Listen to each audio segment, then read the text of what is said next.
Môre almal, dit is so lekker om vanoggend saam met julle te kan wees en te kan vier dat Jesus waarlik opgestaan het. Dat dit nie sommer maar net 'n gerug is nie, dat dit nie 'n hoax is nie, maar dat ons 'n lewende Here dien. Ek wil gou met julle 'n persoonlike getuienisie deel. Donderdag aand het ons self so lekker saam gekuier. Ons was nie voltallig nie, maar ons het steeds so lekker gekuier en ons het geskerts en gelag en stories vertel soos wat ons gewoonlik doen en ek het elke oomblik daarvan so geniet. Ons het die oulikste mense in ons sel, jammer vir julle, maar ons het regtig die oulikste sel. Ek is so lief vir elke liewe een van hulle. Maar weet julle, in die geskerts en in die gespeel en in die gelag en wat ek vir elke een kyk en dink, ag, dit is so lekker om saam met julle te wees, dit is so lekker om saam met julle te kuier, al mis ons die wat nie daar kon wees nie. Was daar diep in my hart die hele tyd daai bewustheid van, dit is die donderdag aand voor die kruisiging van Jesus en ek het myself probeer sit in Jesus se skoene en toe ons huis toe ry, toe sê ek vir Heinrich, ek kan eintlik nie dit uit my gedagtes uithaal nie.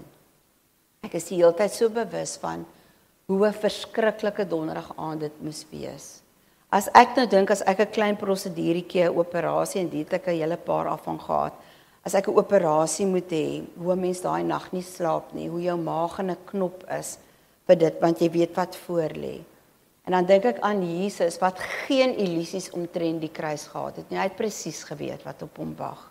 Hy het dit geweet voor die grondlegging van die wêreld. Hy het geweet voordat hy gesê het, ja Vader. So die Vader sê, wie sal ek stuur? Wie sal vir ons gaan? En hy gesê het, ek sal. Toe het hy alreeds geweet, presies in die volle detail, die volle omvang van wat op hom wag toe hy ja sê vir hierdie sending. En die feit dat hy geweet het, het dit nie vir hom minder erg gemaak nie. En ek het gedink aan sy hart, hoe dit geklop het, hoe dit gevoel het, dat hy kon sê, en dat hy nie eers skaam was om te erken, nou sy doodsbenoud nie. En ek was al in my lewe benoud, maar ek het nog nooit bloed gesweet nie. Maar hy het. En dit het hom nie weerhou om dit deur te voer nie. Het hy nie in sy eie woorde gesê, weet julle nie, as ek die Vader sou aanroep, as ek vir hom sou vra, dan sou hy legioene engele stuur. Die Vader sou gedoen het wat hy vra. En juist daarom het hy nie gevra nie. En het hy dit deurgevoer. En ek het daaraan gedink en ek het gedink, en dan noem ons dit, wat hy deurgemaak het, Goeie Vrydag. En daar's niks daarmee fout nie, dit is Goeie Vrydag. Goeie Vrydag vanuit ons perspektief. Maar dit was nie 'n goeie Vrydag vir hom nie. En toe ek daai gedagte dink, toe herinner die Here my nee, ook vir hom was dit Goeie Vrydag. En hy herinner my daaraan dat Jesus gesê het, maar ek het uitgesien daarna om hierdie laaste maal met julle te vier. Al was dit hoe verskriklik, het Jesus uitgesien na daardie laaste maaltyd. En die Vader het gesê, dit was goed, want die Bybel sê vir ons in Jesaja 53 vers 10, dit het die Here behaag om hom te verbrysel. En die wêreld wat nie verstaan hoe die Vader so iets kan sê nie, sê, dan noem hy homself 'n goeie God. Maar hoe kon hy sy eie seun verbrysel en boonop het dit hom behaag, dit het hom tevrede gestel om dit te doen. Maar ons verstaan nie dat die Vader en Jesus het die vermoë gehad om verby die kruis te kyk. Opstandingssondag wat ons vandag vier, te sien, al het dit nog nie gebeur nie. En die vrug daarvan te sien. En die vrug van die kruis en opstandingssondag is ek en jy wat hier sit. En hy het my en jou gesig gesien. En my en jou naam het by hom opgekom. En moenie vir my een oomblik sê, hoe sou hy aan my gedink het, daar's miljoene mense nie. Vir hom is dit moontlik. Hy het jou gesig gesien en hy het jou naam gedink en hy het gedink. Ja, ek sien uit na die vrug hiervan. En dit behaag die Vader om sy geliefde seun te verbrysel terwille van dit wat aan die ander kant wag. En dis wat ek en jy vanoggend saam vier. Maar ek het gesê, ek noem dit 'n persoonlike getuienis, want toe, die volgende oomblik was dit of die Here in my hart kom lê, Liesel, elke ding in jou lewe wat gebeur het, wat jy gedred het, wat jy gedink het, hierdie ding is verskriklik. Hierdie ding kan ek nie deursien nie. Deur hierdie ding kan ek nie kom nie, ek sal nooit hiervan kan herstel nie. Ook dit was in die oë van die Vader en die Seun goed. Hoekom? Want hulle het die ander kant van hierdie ding, wat ek so gevrees het, maar wat tog oor my pad gekom het hulle gesien. En hulle het geweet wat die vrug daarvan in my lewe sou wees, want is dit nie so dat in die moeilikste van moeilikste omstandighede beleef ons die Here, hoor ons sy stem die duidelikste nie. Ons wil vir onsself vra, waar is die Here? En tog is hy net daar by ons. En toe besef ek, hoekom ons selfs die moeilike omstandighede, die dinge wat ons vrees in sy hande kan oorgee, want hy kyk verby hierdie ding.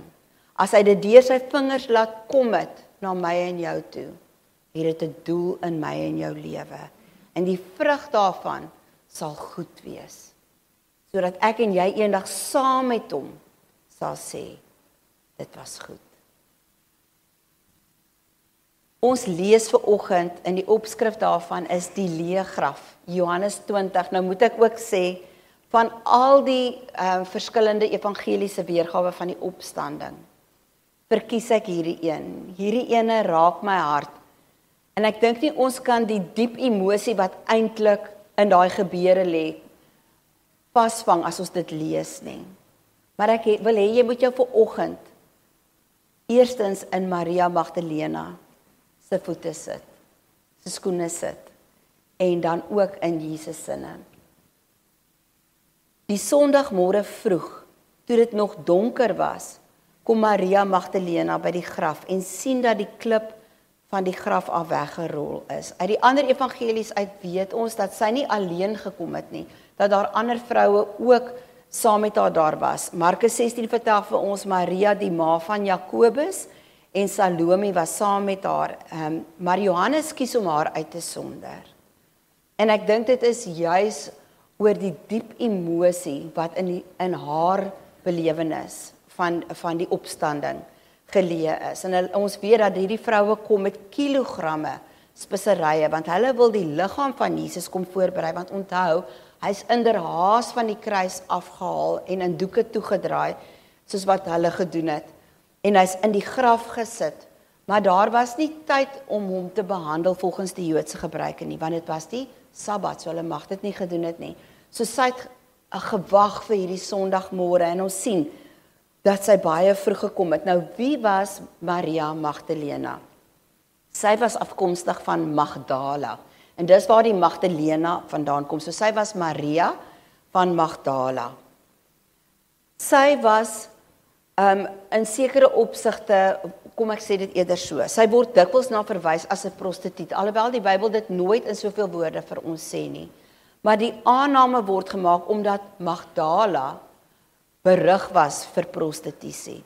En wat ons wel van haar weet is dat Jesus 7 demone uit haar moes uitdrywe. En ons weet nie hoe sy daai demone gekry het nie, maar daar's die algemene aanname, maar ons kan nie vir met sekerheid sê nie, dat sy waarskynlik een van die prostituie van Magdala was. Wat ons wel met sekerheid kan sê, is dat Jesus haar vrygemaak het van hierdie 7 demone. Dat hy haar sonde vergewe het, haar vrygespreek het, vir haar 'n splinter nuwe identiteit en 'n splinter nuwe waardigheid omgee het, wat sy beslis nie in Magdala gehad het in haar ou lewe nie. En daarom het sy Jesus besonder lief gehad. Ons weet dat sy die Here Jesus Christus as haar Here, as haar verlosser, baie lief gehad het, want hy het haar baie vergewe. Sy laat my dink, en is nie dieselfde vrou nie, hoor, maar sy laat my dink aan die sondares van wie ons lees in Lukas 7, daar waar Jesus geëet het by die Fariseer, wie se naam ook Simon was, Simon die Fariseer. En dan lees ons in Lukas 7 vers 47. Ons lees eers dat sy gekom het en dat sy geween het en dat sy Jesus op Jesus se voete gehuil het en eintlik basies sy voete gewas het met haar trane en dit afgevee het met haar hare. en dat sy hierdie kosbare olie oor hom uitgegiet het, haar beste parfuum, wat baie kosbaar, baie geld werd was, op sy voete uitgegiet het, terwyl sy bly huil het, sy het niks eers gesê nie. En dan het Simon op haar neergesien en hy het gedink, as Jesus regtig 'n profeet was, sou hy geweet het, hierdie vrou wat nou aan hom raak is onrein, hy sou haar nie toegelaat het nie. En dan vra Jesus vir hom, as iemand baie geskuld het, en iemand het net 'n bietjie geskuld, en albei se skuld word afgeskrywe, ek parafraseer dit en maak dit vinnig, wie van die twee sal die liefste wees? Of wie sal die blyste wees? Wie sal die liefste hê? En dan sê Simon, die een vir wie baie vergewe is, en dan sê Jesus hierdie kosbare woorde, ek sê vir jou, omdat haar sondes wat baie is, vergewe is, daarom bewys sy baie liefde. Maar hy vir wie min vergewe is, bewys min liefde. Dit gebeur ook baie keer met ons, as ons tot die bewustheid kom van hoe baie die Here ons moes vergewe het. En dis waar vir elkeen van ons moes hy baie vergewe. As ons bewus is van hoe baie hy moes vergewe, dan is ons in dankbaarheid baie lief. Maar as ons nog nie die bewustheid het van hoe baie hy moes vergewe nie, dan is ons liefde vir hom ook maar nog oppervlakkig. So sy was nie daardie vrou nie. Maar Maria Magdalena was so 'n vrou wat bewus was van hoe baie Jesus haar moes vergewe het. Ons lees in die Bybel dat sy een van 'n groepie vroue was wat Jesus en sy disippels versorg het. Sy word beskou as 'n disipel van hom, 'n vroulike disipel. Daar word nie klem op hierdie vroue gelê nie, maar die Bybel sê vir ons, hulle het saam met Jesus en die disippels gegaan. En dit was hulle liefdesoffer aan die Here, hulle het vir hom en die disippels gesorg uit eie middele. So sy het met haar geldjies wat sy gehad het sy vir Jesus en die disippels gesorg, sy en ander vroue. Is dit nie kosbaar nie? Ek het by myself gedink, ek sou graag ook so 'n vrou wou gewees het en vir hom kossies wou gemaak het. En ek sou elke keer gehardloop en ingedruk het om my bord voor hom neer te sit. Want wat 'n voorreg om vir Jesus te kan bedien. Sy was ook een van die mense wat by die kruisiging van Jesus tot die einde toe gebly het.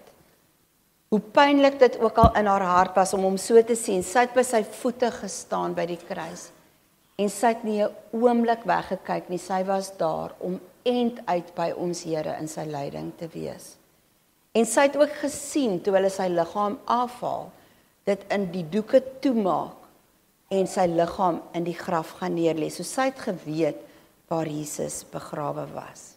Maar dan, waarop ons vanoggend gaan fokus, en dis waar hierdie storie vir my so 'n diep emosie wek, is sy was ook uiteindelik die persoon wat die Here vereer het, om eerste die opgestane Here Jesus te sien, en selfs aan hom te vat. So sy en die vroue gaan met hulle kosbare olies en hulle kosbare balsem en speserye wat hulle het om sy liggaam te gaan balsem. En ons sien sy was vroeg reeds daar, dit was nog donker geweest. Waarskynlik omdat sy nie lekker kon slaap nie, want onthou hoeveel trauma het sy deurgegaan van dat Jesus gevange geneem is. Sy het met haar eie oë gesien wat hulle aan hom doen. Ons het baie keer 'n baie skoon prentjie van die kruisiging. As ek dink aan die films wat hulle gemaak het, en ek sê nie dat hulle dit meer gruisam moes maak nie, want dis nie waaroor dit moet gaan nie, maar ons dink aan 'n druppeltjie of 'n straaltjie bloed wat hier afloop oor sy wang van die dorings. En is soos die skilderye dit maak, 'n netjiese snytjie, waar die spies sy hart deurboor het, en dan so 'n paar druppeltjies wat daar uitkom. En dan die netjiese spykers in die hande en die voete. Sy het 'n gruisame prentjie gesien. Jesus was een groot oop wond, gapende wonde, van waar hulle sy vel en vleis uit sy liggaam uitgeruk het, sy baard uitgetrek het. Was alles behalwe 'n skoon prentjie, en tog het sy nie 'n oomblik weggekyk nie, het sy daar gebly tot die bitter einde toe. En daarom wanneer sy kom en sy sien dat die grafsteen weggerol is haar eerste gedagte, maar sy liggaam moet gesteel wees. Want sy is baie diep bewus daarvan dat haar Here dood is. Want sy het daai gebroke liggaam self met haar eie oë gesien. En sy weet dat hy definitief doder as dood is, as daar so iets sou wees. En dan sê vers 2 vir ons, hy hardloop toe, en gaan na Simon Petrus en na die ander disipel toe, vir wie Jesus baie lief was. Dis Johannes wat so van homself praat, en sê vir hulle het die Here uit die graf weggevat, en ons weet nie waar hulle hom nou begrawe het nie, want hy moet dood wees in haar oë. Dis die enigste moontlikheid waaraan sy kan dink. Die gedagte dat hy moontlik kon opgestaan het uit die dood, is so ver verwyder van haar gedagtes, dat sy nie eers daaraan dink nie. Petrus en die ander disipel het toe uitgekom en na die graf toe gegaan. Die twee het saam begin hardloop, maar die ander disipel, dis nou Johannes, wat self vir ons vertel, het vinniger as Petrus gehardloop en eerste by die graf gekom. Op maar mens, hy moet vir ons sê, hy het vinniger gehardloop as Petrus. Toe hy vooroor buig en sien hy die doeke lê. Nou julle sal sien, ek het sien groot gemaak. Daar's 'n baie goeie rede daarvoor. So hy het eers by die graf gekom, gebuk ingekyk, want die deurtjie is laag, jy moet buig, en dan gaan jy met trappies af, en dan daar aan jou regterkant is waar hy neergelê was. So hy het gebuk en gekyk, en hy het waargeneem, hy het bloot gesien, sonder om daaroor te dink. Hy sien die doeke lê, maar hy het nie ingegaan nie. Hy het nie die trappies afgeloop en ingegaan nie. Ook die doek wat om Jesus se kop was, die doek het nie by die ander doeke gelê nie, maar was eenkant afsonderlik opgerol. Daarna het die ander disipel, en ons weet nou, dit is Petrus, daarna het die ander disipel, wat eerste by die graf gekom het, dit is Johannes, ook ingegaan, en hy het dit ook gesien. Maar dis nou 'n ander woord vir sien, in Afrikaans is dit sien. Die sien wat hy vir homself gebruik, is om te sien en te verstaan. Met ander woorde, hy het nie bloot gemerk, dat die doeke daar is, maar dat Jesus nie daar is nie. Hy het dit gemerk, en dit begryp wat moes gebeur het. So hy het gesien en geglo. Wat het hy geglo? Hy het geglo dat Jesus moes opgestaan het. So wat hy gesien het, moes hom oortuig het, dat Jesus se liggaam nie bloot verwyder is uit die graf nie. Jesus moes opgestaan het. Hy, Johannes, wat die jongste van die disippels was ook die eerste wat besef het, maar Jesus is uit die dood opgewek. Hy het opgestaan. So wat het hy gesien? Alhoewel die Bybel dit nie vir ons in soveel woorde sê nie, neem ons aan dat hy amper soos 'n leeu kokon gesien het. Hy het die doeke gesien wat om Jesus gedraai was, maar daar was nie 'n liggaam binne nie. Want as die doeke afgerol was en hy sien 'n hoop vraaiings daar lê, dan sou hy dalk gedink het, iemand het die doeke afgehaal van Jesus en sy liggaam verwyder. Maar dis nie die gevolgtrekking waartoe hy gekom het nie. Hy het gesien die graf is leeg, hy het gesien die doeke is daar, waarskynlik in die vorm soos wat hulle gevou is, en dan net die gesiglappie is opgevou en daar gesit. En hy besef, maar hy is nie uit die graf verwyder nie, hy het opgestaan. En tog, sê vers 9, hulle het nog nie die skrif verstaan nie. Ek is so bly dat dit so vertaal is, want party vertaling sê, hulle het nog nie geweet nie. So asof hulle nie daai skrifte geken het nie, maar hulle het daai skrifte geken, en ek het gaan spesifiek kyk, ek het die hele tyd die oorspronklike woorde nagegaan. Dit is, hulle het nog nie begryp nie. So hulle het daai skrifte geken, hulle kon hulle selfs opsê, maar hulle het nie die implikasie verstaan, dat dit beteken dat Jesus uit die dood uit sou opstaan nie. So vers 9 sê, hulle het nog nie die skrif verstaan, dat Jesus uit die dood moet opstaan nie. Daarna het die disippels weer huis toe gegaan. So, hulle het gehardloop, Maria Magdalena het nie weer gehardloop nie, want onthou sy het al die pad na hulle toe gehardloop, so sy was nie by toe hulle huis toe gaan nie, maar intussen kom sy nou weer by die graf aan. en nou is sy weer alleen daar by die graf. Vers 11. Maar Maria het buite die graf bly staan en huil. Want die disippels het nou gegaan, so sy weet nie waar is Jesus se liggaam nie. Terwyl sy huil, het sy vooroor gebuk en in die graf gekyk. Toe sien sy 2 engele met wit klere aan daar sit, waar die liggaam van Jesus gelê het. Een waar die kop en een waar die voete was. Maar sy eie nie dat hulle engele was nie. En sy maak ook nie die koneksie van wat sy eintlik sien nie. Want toe ons die tabernakel, a woman's heart, God's dwelling place, aangebied het en daaroor geleer het, het ons geleer dat wat sy daar gesien het, en ek glo dis hoekom God die Vader toegelaat het, dat sy daai engele daar moes sien, die 2, een waar Jesus se voete gelê het, omdat ons sien nou hierdie doeke lê daar, en een is daar waar sy kop was, een waar sy voete was, is dat onthou julle op die versoendeksel, wat bo op die verbondsark was, daar waar die bloed van die offer elke keer uitgegiet is, was daar 2 engele wat met hulle vlerke die hele versoendeksel toegemaak het. So hulle het met hulle gesigte na mekaar toe gedraai. En hierdie vlerke het die hele versoendeksel toegemaak. En die Here kom sê vir ons, die liggaam van Jesus is die ware versoendeksel. En die bloed van versoening is nie die bloed van bokke en bulle en ramme en ooe nie. Dit is die bloed van Jesus homself. En God die Vader laat toe dat sy engele sien daar waar Jesus se liggaam gelê het, sodat ek en jy vandag kan weet, maar dit is die ware versoendeksel.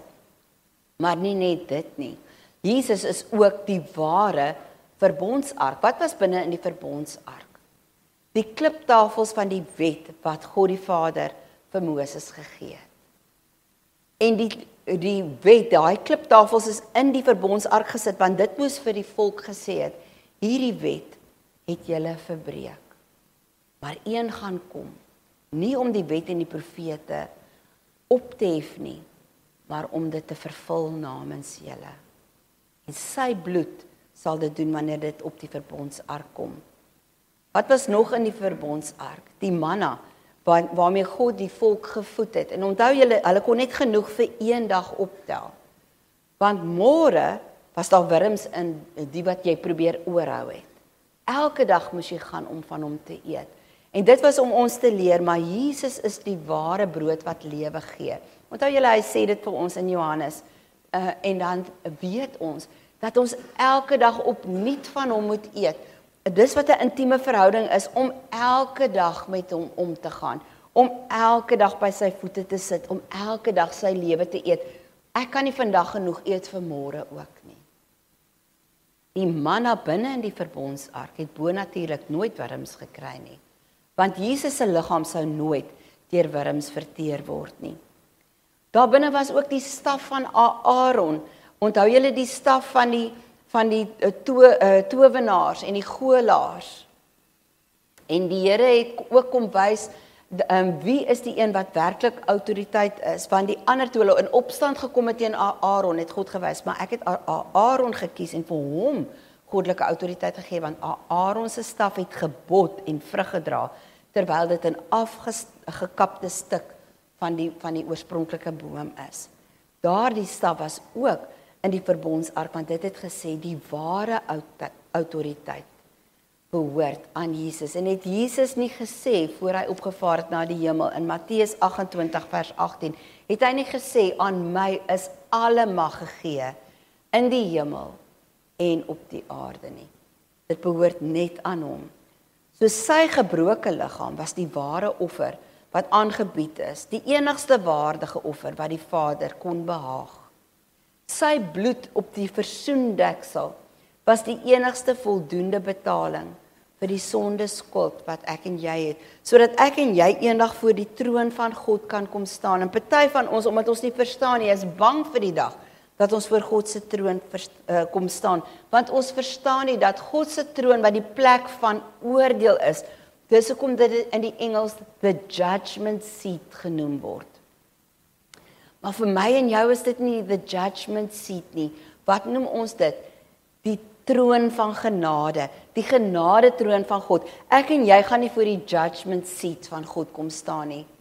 Ek en jy gaan voor die genade troon kom staan. En wat ek en jy daar gaan ontvang is genade, vryspraak. Ons gaan ontferming van God ontvang. En as jy my nie glo nie, lees saam met my Hebreërs 4 vers 16 wat sê, laat ons dan met vrymoedigheid, nie met vrees nie, nie met, maar wat gaan ek vir hom sê as ek voor hom staan en wat gaan hy vir my sê nie? Nee, met vrymoedigheid, sonder vrees. Laat ons dan met vrymoedigheid die troon van genade nader.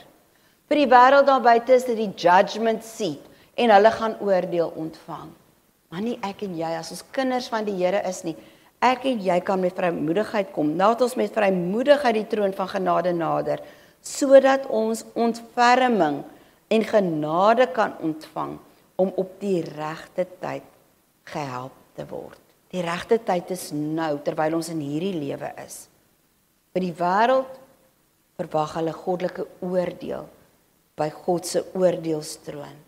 Ek en jy verwag ontferming en genade by God se genadetroon. Wat het die verskil gemaak?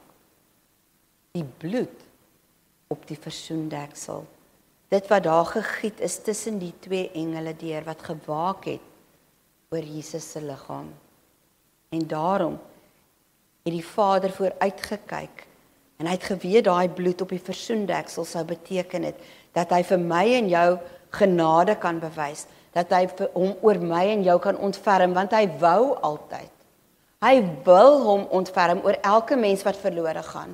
Hoe tragies, partykeer sê ek vir hom, Here, ek is opreg jammer vir elke persoon wat vandag verlore gegaan het.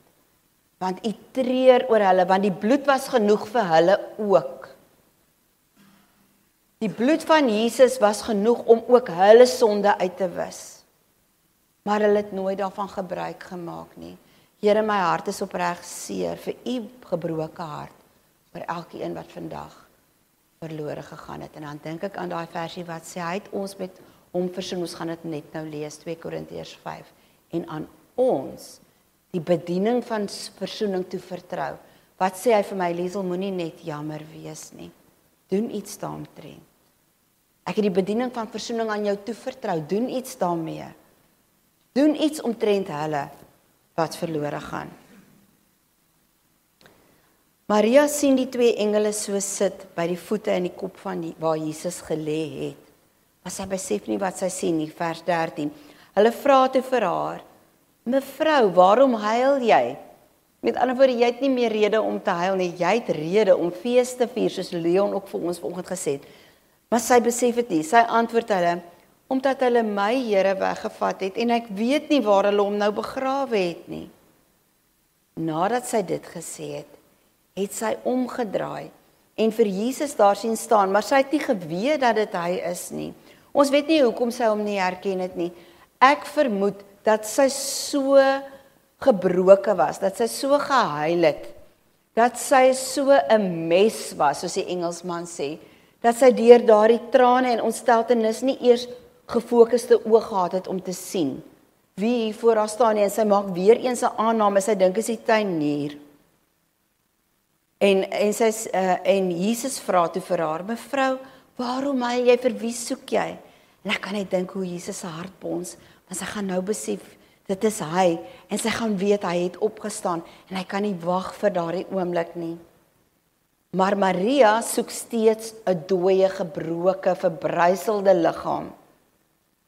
En daarom dink sy dis die tuinopsigter, en sy sê vir hom, meneer, as u hom weggevat het, sê vir my waar u hom begrawe het, en ek sal hom daar gaan haal. Met ander woorde, hierdie vrou, let wel, 'n doodgewone vrou, soos ek, is so gretig om die liggaam, daai gebroke liggaam is vir haar so kosbaar, sy is bereid om hom op enige plek te gaan haal, en sy sal homself wegdra, en sy sal homself balsam, en sy sal homself begrawe, as hy net vir haar sal sê, waar hy is. Miskien is u die tuinier, die een wat hom weggevat het.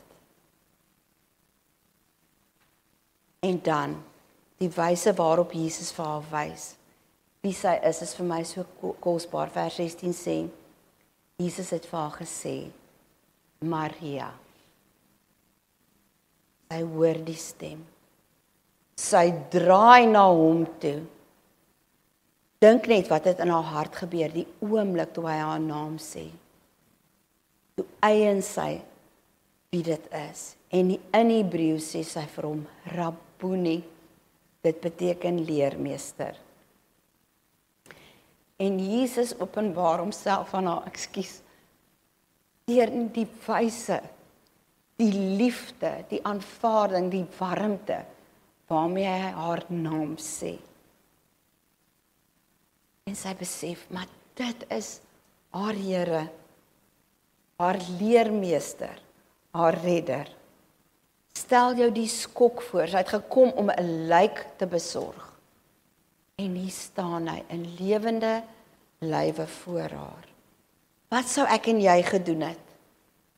Ek dink ons sou ons arms om sy nek gegooi het en hom so 'n vasgegryp en hom so gedruk het in 'n beergreep. En weet julle, ek dink dis presies wat sy gedoen het, want Jesus sê vir haar in vers 17, moet my nie vashou nie, want ek het nog nie na die Vader toe opgevaar nie. Ek weet daar's vertalings wat dit verkeerd vertaal, ek het ook dit gaan navors, ek beloof vir julle, julle kan aanvaar wat ek vir julle sê. Hy sê nie vir haar, moenie aan my raak nie. Daar's mense wat onder 'n wanindruk verkeer, omdat hulle gedink het dat sy het gekom om aan hom te vat, en hy het vir haar gesê, jy mag nie aan my vat nie. Dis glad nie wat hy vir haar gesê het, hy het vir haar gesê, moenie jou vasmaak aan my nie. Met ander woorde, jy vleg nou jou arm so styf om my, dat ek en jy nou basies hier in mekaar gekoek is, asof ek en jy nooit weer los gaan kom nie. En hy sê vir haar, moenie jou aan my vasvleg nie, moenie jou aan my vasbind nie, want my werk is nog nie klaar nie, ek het nog iets om te gaan doen. Dis nie dat hy nie haar terug wou druk nie. Dis omdat hy vir haar sê, maar hoorie, ek het nog dinge om te gaan doen, ek kan nie hier by jou bly vir ewig nie. Want in haar hart was daai selfde gedagtes wat ons het. Ek sou hom vasgehou het en nooit weer laat gaan dit nie. Ons weet dat Jesus kort hierna aan die Emmausgangers verskyn en hulle ook verblind dat hulle nie weet dit is hy nie, want hy moes sekere dinge vir hulle duidelik maak uit die skrifte uit, dat hulle die twee by mekaar kon sit en besef, maar hy moes ly. Dis hoekom het die Vader behaag het, want hy moes ook opstaan. En ons weet dat hy aan sy disippels verskyn het. Dit word vir ons net na hierdie verhaal vertel. Ons weet dat Thomas nie by was nie, en dat Thomas nie wou glo nie, en hy gesê het, maar as ek nie my vingers self in daardie wonde druk in sy hande en in sy sy nie, dan gaan ek nie glo nie. Al het die disippels vir hom dit self vertel. En dis hoe ons weet dat Jesus beslis nie bedoel het, julle mag nie aan my vat nie. Want toe Jesus weer aan hulle verskyn, en Thomas by is, toe sê Jesus vir hom, kom Thomas, kom raak aan my, kom druk jou vingers in daai gate, kom, hier's my sy, jy het mos gesê, dink net hoe skaam, ek dink hy het so klein gevoel, soos wat ek ook al in my lewe moes voel, omdat hy nie wou glo nie. So Jesus sê vir haar, moenie my so vashou en my nooit laat gaan nie, want ek het nog dinge om te doen, dis Liesel se parafrase daarvan. Moet jou nie aan my vasmaak nie, sê hy vir haar. En dan sê Jesus vir Maria Magdalena wonderlike woorde, en ek dink hy kon nie wag vir hierdie oomblik nie. Maar gaan na my broers toe. Skielik is die disippels Jesus se broers, 'n baie intieme familieverbintenis. En Hebreërs sê vir ons, hy is nie skaam om ons sy broers en sy susters te noem nie. Hoekom? Want ons is nou deel van die Vader se huisgesin, wettiglik. Hy sê, gaan na my broers toe en sê vir hulle, ek vaar op na my Vader toe, wat ook julle Vader is, en na my God, wat ook julle God is. Wat kom sê hy? Sê, luister, die volle prys is betaal, die transaksie is deur. Ek het gesorg dat julle nou wettiglik aangeneem is tot kinders van die Vader. Die papiere is geteken. My Vader is nou wettiglik ook julle Vader. My God is wettiglik ook julle God. Die kruisdood en die opstanding van Jesus het ons aanneming tot kinders afgehandel. En Jesus kom verklaar dit hier. En dan sou die Heilige Gees wat uitgestort sou word op Pinkster, wat in ons harte sou kom bly, dit ook van binne af dit kom getuig en saam met Jesus praat, dit wat Jesus hier van buite kom verklaar het. Daarom sê Romeine 8 vers 16 en 17, die Gees wat binne in ons is, self getuig saam met ons eie gees, dat ons kinders van God is. En as ons kinders is, dan ook erfgename. Erfgename van God en mede-erfgename van Christus. As ons naamlik saam met hom ly, sodat ons ook saam met hom verheerlik kan word. Hoe ongelooflik dat God die Vader sê, maar jy's ook gekruisig. Sy kruisdood was ook jou kruisdood. Jy het nie die pyn daarvan ervaar nie, maar ek skryf dit op jou rekening, asof jy dit saam met hom deurgemaak het, asof jy binne in Jesus was, toe hy daar gehang het, en daarom word jy ook saam met hom verheerlik. Alles wat Jesus erf, die volle erfporsie van die Vader, word nou ook my en joune.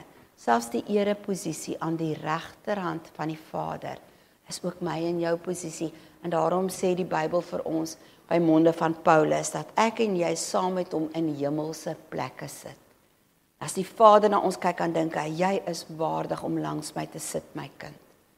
Alles in my koninkryk is joune. Ons is amptelik, wettiglik kinders van die lewende God.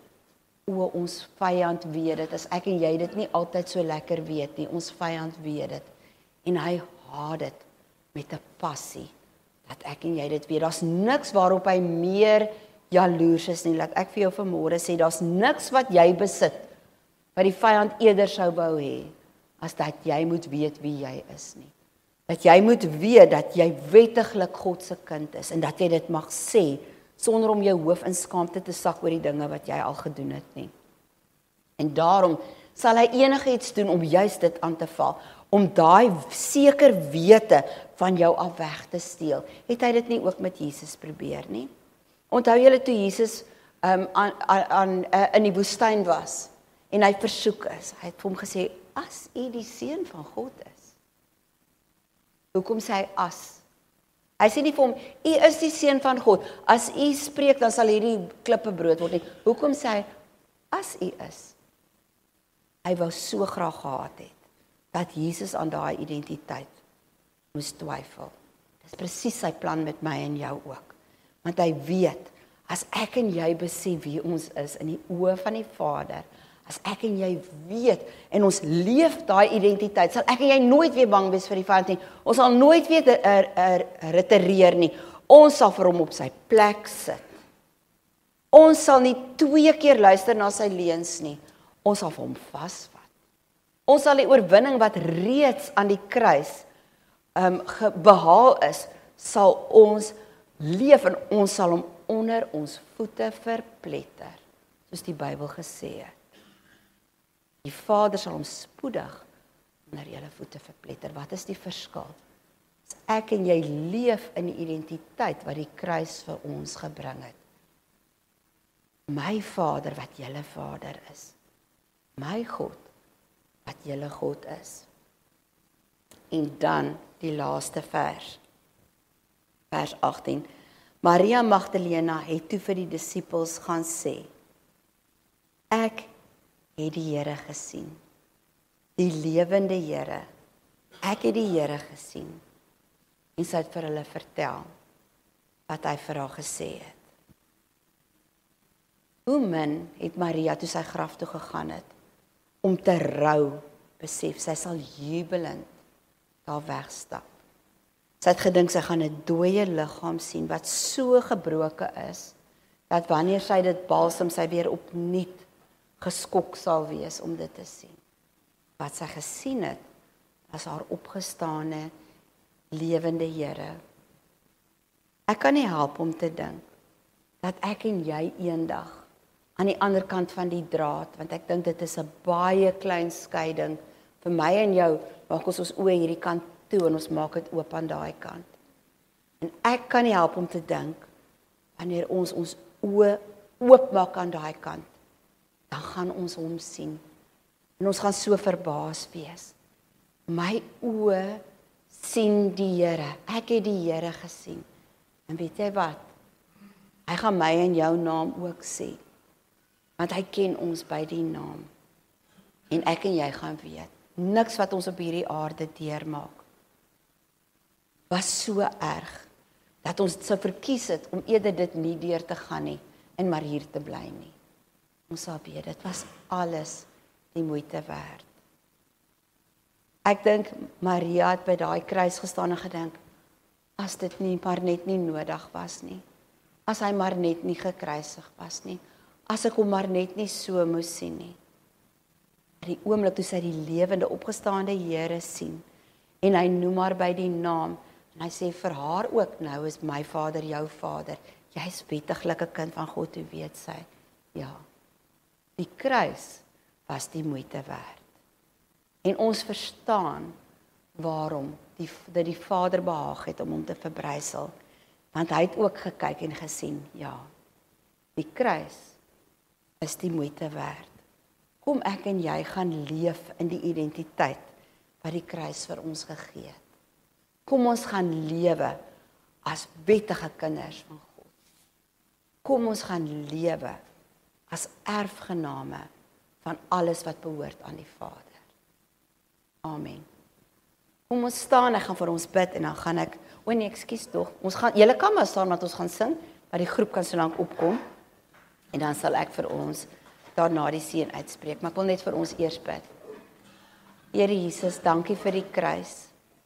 Dankie dat U ons aanneming tot wettige kinders van die Vader, wat U Vader is, maar nou ook ons in is, wat U God is, maar nou ook ons in is, volkome kom afhandel het.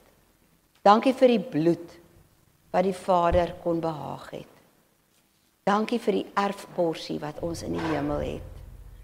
Dankie dat alles wat aan die Vader behoort, nou ook ons in is. Mag ons leef in daardie identiteit. Amen.